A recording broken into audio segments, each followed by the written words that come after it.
regreso aquí en Cuerpo Médico, hoy hablando sobre el trastorno obsesivo compulsivo y justamente quiero presentarles a nuestro especialista, el doctor Víctor del Carpio, es psiquiatra y él trabaja como jefe del Departamento de Rehabilitación del Instituto Nacional de Salud Mental Honorio Delgado Hideo Noguchi, y justamente con el doctor del Carpio vamos a hablar sobre el TOC. El famoso TOC. Doctor, bienvenido a Cuerpo Médico, un placer tenerlo aquí. Muchas gracias, Fátima. Muy buenas tardes con usted, muy buenas tardes con todos. ¿Cómo podríamos definir el TOC? El TOC es una enfermedad, en primer lugar, muy importante porque tiene una alta prevalencia, que significa de que hay muchos pacientes que sufren de ella. Se habla aproximadamente del 2 a 3% de la población. Estaríamos hablando, para tener una idea, de que en Lima son unos 200.000 a 300.000 pacientes que podrían tener esta enfermedad. Y esta enfermedad está dentro del grupo de las neurosis. ¿Qué significa las neurosis? Que tienen como componente principal la ansiedad. Es una de las enfermedades en psiquiatría más egodistónicas. ¿Qué significaría egodistónico? De que le produce mucho sufrimiento al paciente. ¿No? Ahora, dentro del TOC tenemos como aristas, distintos tipos. ¿Cuáles son los más frecuentes? Ya. Para empezar, tendríamos que hablar qué vendría a ser el TOC. Entonces, el TOC viene del nombre obsesivo-compulsivo, ¿no? Todos nosotros pensamos y tomamos o tenemos el concepto obsesión, ¿no? Esa persona está obsesionado con esa persona, o sea, está pensando mucho en esa persona. Relativamente tiene una parte de verdad, pero al mismo tiempo no es cierto, ¿no? O sea, para nosotros hablar de un pensamiento obsesivo, tiene que ser un pensamiento de que está permanentemente, que es intrusivo y que el ser humano no lo puede controlar, pero al mismo tiempo tiene que ser absurdo. Porque si es que no es absurdo, es un pensamiento real.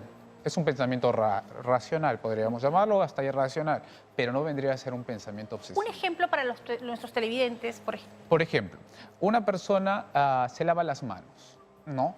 Y le viene el pensamiento, tus manos están sucias. Ya, luego va y se lava nuevamente las manos. Con una segunda vez, ya cualquiera podría afirmar, ya mis manos están limpias, o sea, ya no necesito volverme a lavar. Pero ¿qué sucede en estos pacientes? Ese mismo pensamiento vuelve a venir. Al venir nuevamente ese pensamiento, y es un pensamiento intrusivo que le está generando mucha molestia, porque todos comienzan a sentirse incómodos con ansiedad cuando sienten las manos que están sucias, ciertamente. Pero al mismo tiempo no lo puede controlar, y es absurdo. Entonces, ¿qué es lo que lleva ello? A que venga la otra denominación, que vendría a ser la parte de la compulsión. Por eso es trastorno obsesivo-compulsivo. Obsesivo con el pensamiento y compulsión con la acción. Claro, pero la compulsión puede ser no solamente una acción, también puede ser un pensamiento. Pero, ¿cuál es el objetivo de este pensamiento o de esta acción? Es hacer que este pensamiento disminuya, que esta ansiedad disminuya. Entonces, por ejemplo, si nosotros nos vamos a una acción, se vuelve a lavar las manos. Es una opción para tratar de quitar la ansiedad del pensamiento obsesivo, pero no lo logra hacer. No lo logra hacer. Bueno, hemos hablado solamente de una de las aristas, vamos a desarrollar las demás, pero doctor, vamos con algunas preguntas que ya nos están haciendo a través de las redes sociales. Renata Escobedo dice, tengo una sobrina de 16 años y tiene TOC, no quiere hacer sus deposiciones porque luego tiene que bañarse sí o sí, ya que se siente mal si no lo hace. ¿El problema que presenta tiene alguna relación con su diagnóstico? Sí. Definitivamente, ¿no? El hecho de, por ejemplo, tener una necesidad orgánica como la necesidad de defecar, hace que tengan el pensamiento, que el pensamiento de contaminación aumente. Como tiene ese pensamiento de contaminación, no quiere exponerse a ello. ¿Y cuál vendría a ser su compulsión en este sentido? O sea, compulsión, por eso le dije, a veces puede ser un pensamiento o a veces puede ser una acción. En este caso es una acción que lo que hace es que no quiere realizar ello. Entonces, al no realizarlo se vuelve una compulsión y eso genera un deterioro, que es justamente lo que conversábamos previamente, ¿no? Ese deterioro, ¿por qué? Porque es una incomodidad, porque es una necesidad fisiológica. Entonces, definitivamente sí tendría que ver con el diagnóstico de un trastorno obsesivo-compulsivo. Muy bien, vamos entonces ahora con otra pregunta que también nos llega en las redes sociales y Damián Muñoz dice, no puedo parar de tronarme los dedos, los pies y oídos. A veces me rasco impulsivamente y la única manera de librarme de esto es durmiendo, pues se me olvida. Pero luego vuelvo a recordarlo y lo vuelvo a hacer. ¿Qué podría hacer para dejar esa conducta? Esto no vendría a ser más que todo lo que un trastorno obsesivo compulsivo. Igual con la poca información que tengo no podría ser un diagnóstico claro, ¿no? Entonces tendría que tener una entrevista, tendría que evaluar si realmente cómo viene el pensamiento, si hay una obsesión, ¿no? Entonces acá lo que se tendría que hacer es un manejo más que todo conductual, ¿no? Y hay diversas aristas en un manejo conductual. Entonces ya tendría que ser un pensamiento obsesivo. No hay una idea o una fórmula científica, una fórmula mágica que voy a dar, por ejemplo, para que desaparezca esta situación. Es un conjunto de estructuras. Claro, primero es el diagnóstico, ¿no? Saber exactamente el diagnóstico para poder ver cuáles son las recomendaciones, ¿no? ¿Qué otros tipos de TOC podemos encontrar? Habíamos hablado de aquellas personas que tienen la obsesión de contaminarse y se lavan con mucha frecuencia las manos. ¿Qué otros tipos podemos descubrir? Ya, el de contaminación es el más frecuente. El de contaminación. Tengo miedo a contaminarme y me lavo muchas veces las manos o me baño. Exactamente. El segundo más frecuente que puede ser el de la comprobación o el de la duda, ¿no? Por ejemplo, un ejemplo sumamente breve. Yo voy, salgo, cierro la puerta y pienso que la he dejado abierta. Voy y compruebo una vez. Ya, compruebo una segunda vez, compruebo una tercera vez. Entonces ya se vuelve algo absurdo, ¿no? Esa comprobación, esa duda es el segundo más frecuente. Otros, por ejemplo, vienen los pensamientos intrusivos, también sería frecuente en tercer lugar. Y en cuarto lugar vendría a ser el de la simetría, la búsqueda perfecta del orden, de la perfección. Y la perfección es utopía. Claro. ¿No? Entonces hay personas que, por ejemplo, necesitan que esté todo simétrico o en un orden establecido. No lo realizan en ese orden establecido, simplemente lo tienen que empezar todo de cero. Entonces nunca llegan a terminar una tarea. Y eso les genera una molestia subjetiva, o sea, una molestia adentro, que es lo que es el componente del TOC. ¿En qué momento personas que nos están viendo ahorita en pantalla deben de decir no, ya lo mío es para ir a un especialista? ¿Hay un límite? ¿Hay algo permitido? Uno de los detalles que es muy importante determinar es que el TOC es una de las enfermedades mucho más egodistónicas, o sea, que hacen sufrir mucho más al paciente. Entonces, la mayoría de pacientes que tienen TOC van a buscar ayuda desde síntomas muy tempranos, ¿no? Bueno, lamentablemente también en el Estado a veces no hay ese acceso a los servicios de salud mental, pero apenas comiencen a sentir esa incapacidad o está habiendo un deterioro en alguna de sus esferas, ya sea familiar, por ejemplo, social, laboral, todo ello, necesitan recurrir a una Claro, de atención repente yo me lavo especializada. mucho las manos y puedo comenzar ya a lastimarme y a tener problemas con la piel, o si quiero todo perfecto en la oficina, puedo comenzar a tener problemas con mis compañeros o con mi jefe porque nunca estoy conforme con lo que estoy viendo. Doctor, vamos con algunas preguntas de las redes y ya las tenemos en pantalla. Vamos a ver, Berta Mesa. Hola, ¿cómo puedo ayudar a mi hija de 18 años? Ella tiene ciertas manías como miedo, fobia a la suciedad, se lava las manos a cada rato y a veces no puede dormir. Ya, acá es muy importante, lo que sería muy importante es hacer el diagnóstico. Acá no podemos hacer un diagnóstico. Algunos de los datos que me dan en esa pregunta sí me podrían decir de que podríamos estar hablando de un trastorno obsesivo compulsivo, pero no lo podría afirmar. Entonces, lo primero sería hacer un diagnóstico correcto. Y con un diagnóstico correcto lo que tendríamos que ver es un tratamiento adecuado. ¿Qué significa ello? Un manejo tanto psicofarmacológico como psicoterapéutico. Y dentro del psicoterapéutico tendríamos que hablar de lo que es la terapia cognitiva conductual, que es la que está demostrada que tiene más evidencia científica de mejora en estos pacientes. Muy bien, vamos ahora con una llamada. El doctor Del Carpio está listo, Luis, para atender, lo que nos llama desde La Victoria. Buenas tardes, Luis. Hola, ¿qué tal? ¿Cómo está? Buenas tardes. Una consulta. Yo el 2015 fui diagnosticado con TOC y a lo largo de ya casi 11 años que vengo padeciendo esto, me han venido pensamientos intrusivos de todo tipo, ¿no? Hacia el futuro, tema de hacerle daño a personas, inclusive con mi orientación sexual, de todo tipo en verdad, y eso me llevó muchas veces a la depresión, pensamientos de todo tipo, hasta suicidas. O sea, yo quisiera un centro donde de repente me puedan ayudar, poder tener una vida más de calidad, ¿no? Luis, muchas gracias por esa llamada y de verdad desde aquí quiero decirle que no está solo. Estamos aquí en TV Perú, en Cuerpo Médico, para ayudarlo y tenemos a uno de los mejores especialistas como es el doctor Del Carpio para que nos dé un camino a seguir, doctor. Bueno, definitivamente sí, en tu caso lo que ha sucedido es que el tipo de TOC ha ido migrando, ¿no? O sea, empezó en contaminación, se fue al de contenido sexual, se fue al de contenido de duda y fue migrando. Entonces, todos ellos no tenían un tratamiento adecuado. Mientras que no se reciba un tratamiento idóneo, que no, como le mencioné, no solamente psicofarmacológico, o sea, pastillas, y no recibas la otra parte, que es la psicoterapéutica, o sea, el tratamiento cognitivo-conductual, no vamos a poder llegar a una mejoría clara, ¿no? Entonces, lo que tendrías que hacer es, dependiendo de la zona donde estás, actualmente todos tienen atención en ¿dónde? En los centros de salud mental comunitarios, ¿no? Que son base en la estructura de la nueva reforma de salud mental. Entonces, necesitas ser evaluado nuevamente, necesitas continuar un tratamiento. Hay que recordar un detalle muy importante, es que en psiquiatría no funciona como un paracetamol para una fiebre, que en 30 minutos te quita la fiebre o te mejoran los síntomas, sino en psiquiatría tú necesitas un tratamiento de aproximadamente 4 a 8 semanas de uso continuo. Y el no tomar una pastilla en esas 4 o 8 semanas hace mucha diferencia en la efectividad del tratamiento. Claro, se retrocede bastante, ¿no? Muy bien, vamos con otra llamada, Jael desde La Molina. Buenas tardes, aquí el doctor Del Carpio lo escucha. Doctor, buenas tardes.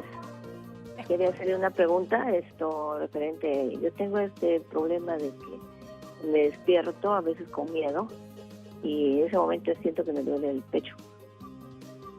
No sé qué pasará, ¿no? Y hablo y empiezo con un escalofrío, voy y me tomo la presión y de hecho sube un poco la presión y soy hipertensa y me da un poco de miedo. Ya, ahí lo que tendríamos que estar hablando es hacer un diagnóstico claro, eso es lo más importante, o sea, porque ahí no tendríamos que hablar con lo que vendría a ser el trastorno obsesivo compulsivo. Tendríamos que evaluar si es que hay alguna enfermedad, alguna comorbilidad. En ese sentido usted me dice que tiene hipertensión arterial, ¿no? La hipertensión arterial de por sí tiene algunos síntomas clínicos, como que pueden ser el dolor de cabeza, pueden llegar hasta tener ansiedad. ¿Qué significa con ello? De que para realmente, en su caso en específico, sí necesita una evaluación y no solamente de psiquiatría, sino también de medicina interna para descartar otro tipo de enfermedades. Y doctor, este TOC, ¿cómo afecta al paciente? ¿Qué siente? ¿Qué pasa por su mente? Lo que pasa es de que este TOC es una idea, es un pensamiento que te genera mucha ansiedad, ¿no? Y esa ansiedad lo que genera es no solamente cambios y síntomas físicos, como taquicardia, sudoración, alteraciones del sueño, como lo pudieron haber mencionado en alguna llamada, ¿no? Sino esa intranquilidad, esa sensación de disforia permanente que están teniendo. Entonces, es una de las enfermedades más discapacitantes que tenemos en psiquiatría. Y a veces no le damos la importancia, ¿no? Podemos tener compañeros en la oficina, en nuestros trabajos, y es importante estar atentos y también a las alertas para poder ayudarlos. Vamos con preguntas de redes, doctor, y ya la tenemos en pantalla. La siguiente pregunta es de Carla Tinoco. Por la pandemia mucha gente utiliza el alcohol a cada rato y en exceso. ¿Eso también podría considerarse un síntoma de TOC, lo que nos ha pasado durante la pandemia, este miedo a contagiarnos? No tendría que ver. Lo que viene a ser, o sea, acá no hay un problema de obsesión, compulsión. Lo que pasa es que el alcohol funciona como una benzodiazepina, o sea, como un alprazolam, como un clonazepam. Entonces, lo que hace es bajarte la ansiedad temporalmente. Pero, ¿qué es lo que sucede después? La ansiedad te baja, pero después vuelve a subir y te viene la ansiedad de rebote, ¿no? Y hay que tener mucho cuidado porque tanto el alcohol como las benzodiazepinas son adictivos. Entonces tampoco no se puede dar un abuso de estas dos sustancias. Doctor, el tema genético, si yo tengo un familiar con TOC, ¿hay posibilidades que yo tenga o en todo caso si yo lo tengo mis hijos? Sí, los estudios demuestran de que si es que, por ejemplo, un familiar de primer grado tiene TOC, la probabilidad de los otros familiares es aproximadamente 4 a 6 veces mucho más elevada que en la población normal.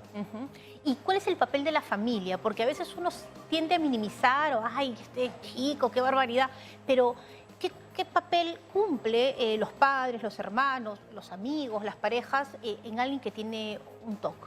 Definitivamente uno de los problemas más importantes es la empatía, ¿no? Es difícil entender a una persona que realmente tiene una enfermedad mental. ¿Por qué? Porque no la padecemos, no la sentimos, simplemente decimos, pon de tu parte, pon de tu voluntad. No se puede, ¿no, doctor? No se puede. Si es que pudieran, créanme que lo harían, porque ¿quién quiere sufrir? Nadie, ¿no? El problema viene de que mientras que la familia no se dé cuenta de ello, viene a ser un factor que no colabora con el tratamiento. Entonces, por eso en el manejo de psiquiatría no solamente es un tratamiento con el paciente, es un tratamiento integral con los miembros de la familia. Muy bien, vamos con una llamada. Está Manuel en la línea desde ATE. Manuel, buenas tardes. El doctor Del Carpio lo escucha. Sí, buenas tardes. Quisiera saber qué antidepresivos se usan para el TOC y qué tanto tiempo se puede cambiar de uno a otro. Manuel, ¿usted tiene diagnóstico con TOC? Sí, me han dicho que posiblemente tenga eso. Muy bien. A ver. Ya. El tratamiento, los de primera línea, se habla de los antidepresivos inhibidores de la secreción de receptores de serotonina, ¿no? O sea que son varios, o sea, no solamente es uno. Puede ser la fluoxetina, puede ser la sertralina, puede ser la paroxetina, puede ser el escitalopram o la fluvoxamina. Esos son los de la primera línea. Si es que no hay una mejoría, que se espera generalmente entre la sexta semana, octava semana, recién se hace lo que es el cambio, o sea, lo que vendría a ser un switch, ¿no? Por otro medicamento, o ya puede haber algunos casos donde hay una asociación. Pero siempre la recomendación que yo les haría es no solamente es un tratamiento psicofarmacológico, también es un tratamiento psicoterapéutico y dentro de ellos tiene que haber la terapia cognitivo-conductual con la técnica de exposición con prevención de respuestas. Muy bien, vámonos ahora con otra llamada. María ya se encuentra en Chiclayo. María, buenas tardes, el doctor del Carpio la escucha. Buenas tardes y gracias de antemano. Una consultita, mire doctor, tengo un familiar joven de 23 años, él está diagnosticado y tratado por depresión, pero también tiene un trastorno obsesivo compulsivo hacia la limpieza. Los medicamentos que le han indicado es, entre otros, Vivadin y Valcote. El tema es que el Valcote hemos leído que está diagnosticado también o recetado para convulsiones, y esa es la razón por la cual sus padres han optado por no darle el Valcote. Okay. María, es una pregunta muy importante porque muchas veces una persona que no tiene estudios comienza a leer el medicamento y se asusta. Pero el que debe decir qué hacer es un doctor. Muchos dejamos los tratamientos por eso. Por eso es la consulta. Vamos a la consulta, a ver si me pueden ayudar. Claro definitivamente, ¿no? Una de las cosas que yo no podría hacer es hablar sobre el tratamiento de otro colega. ¿Por qué? Porque el otro colega habrá tenido sus criterios para hacer el diagnóstico. Lo que sí podría referirles es que muchos tratamientos que son utilizados en neurología para algún fin, en psiquiatría son utilizados para otro fin. Por ejemplo, saliendo no solamente puntualmente del caso, en el trastorno bipolar, yo puedo utilizar los anticonvulsivantes, pero no como anticonvulsivantes, sino como estabilizadores del ánimo. Pero el neurólogo los va a utilizar como un anticonvulsivante. O sea, se puede dar esa situación, pero no podría intervenir o decirle si está bien medicado o no. Tendría que conversarlo con su psiquiatra. Claro, y en todo caso preguntarle al médico por qué es este fármaco el que se ha recetado. Vamos ahora con Juan Carlos, que se encuentra en Chosica. Juan Carlos, buenas tardes. El doctor lo escucha. Juan Carlos. Juan Carlos, ¿sí? ¿Me escucha? Sí. A ver, ¿cuál es su consulta, por favor? Hola, Fátima, buenos días. Yo reconozco que tengo muchos de esos síntomas porque tengo mucha obsesión con la simetría y todo eso, y vivo con mucha ansiedad, ¿no? Ansiedad que me ha producido no ejercer bien lo que he estudiado. Tengo pocas habilidades sociales que llegaban a aislarme. Una vez yo busqué ayuda, pero en terapistas me fue mal que dejé el tratamiento, ¿no? Muy bien. Entonces yo quisiera preguntarle al doctor, ¿qué pasos a seguir cuando uno siente esto y no hay apoyo? Muy bien, Juan Carlos. Gracias por esa llamada y por ese testimonio. Usted es muy valiente. ¿Qué hacer, doctor del Carpio? Ya, es muy importante de que sí recurras a un centro de atención. O sea, lo ideal, por ejemplo, en tu caso con los pequeños datos que pones, o sea, sí te está generando un deterioro, ¿no? O sea, ¿por qué? Porque no puedes sociabilizar, eso te está generando algún tipo de molestia. Entonces ahí habría que hacer, lo primero, un diagnóstico correcto. Si realmente vendría a ser, por ejemplo, un TOC o tendría que ver algo con personalidad. Y si es que tendría que ser algún tipo de personalidad del tipo ansioso, hay terapias específicas determinadas para cada uno de los diagnósticos. Mientras que no lleguemos a un diagnóstico preciso, o sea, no va a haber un tratamiento adecuado. Ahora, y eso sí es muy importante, actualmente se está dando mucha atención a lo que son los centros de salud mental comunitarios que están en todo el Perú. A veces la gente desconoce de ellos, ¿no? Pero en cada región geográfica hay uno. Son en el Perú casi totalidad unos 200 centros que se han abierto en los últimos 5 años. Bueno, doctor, vamos a tener que hacer otro programa porque es muy amplio el tema y aquí en Cuerpo Médico tenemos un compromiso con el tema de la salud mental. Le agradecemos su presencia. Ha estado con nosotros el doctor Víctor del Carpio. Él es médico psiquiatra, jefe del área de rehabilitación del Instituto de Salud Mental Honorio Delgado y de Noguchi.